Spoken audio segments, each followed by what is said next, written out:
Новите вработувања во водовод ги скараа кочанските советници.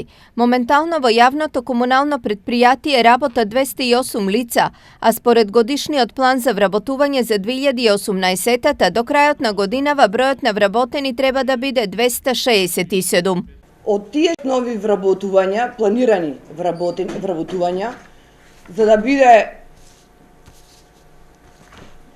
пожалосна ситуацијата, може би десетина има само физички работници. Сето другото е по наше кажано на шеф од шеф. Значи нови раководни позиции,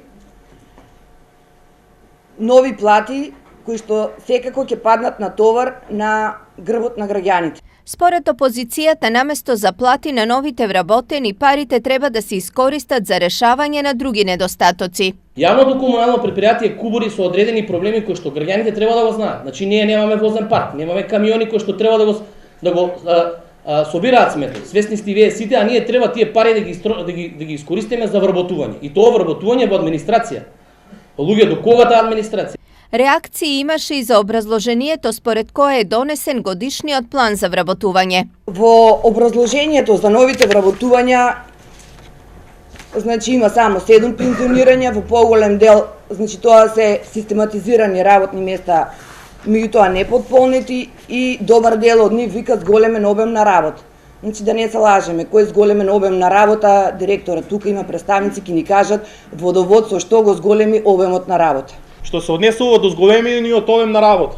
Значи тука пред се мисли на, вие знаете дека во Кочани се гради проект кој што е вреден повеќе од 20 милиони швајцарски франци.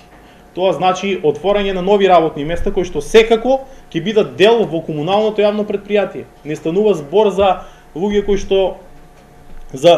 што како што спомнавте дека ќе седат и ќе земат плата на терет на граѓаните. Од друга страна пак директорот на водовод објасни дека новиот план за вработување всушност е на претходното раководство.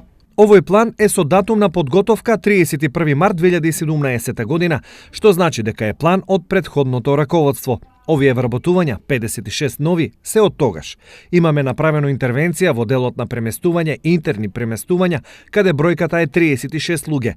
Во делот што го опфаќа проектот за пречистителна станица за отпадни води и во тој дел е направено преместување во институционалниот дел. Во техничкиот дел од проектот се уште не е офатено во овој план и тоа ќе го направиме со планот за 2019 година, што ќе го поднесеме до март оваа година. Образложи директорот Андреј Киров. На крајот од седницата на Советот сепак планот за вработување беше изгласан од мнозинството и истиот ќе биде доставен до Министерството за информатичко општество.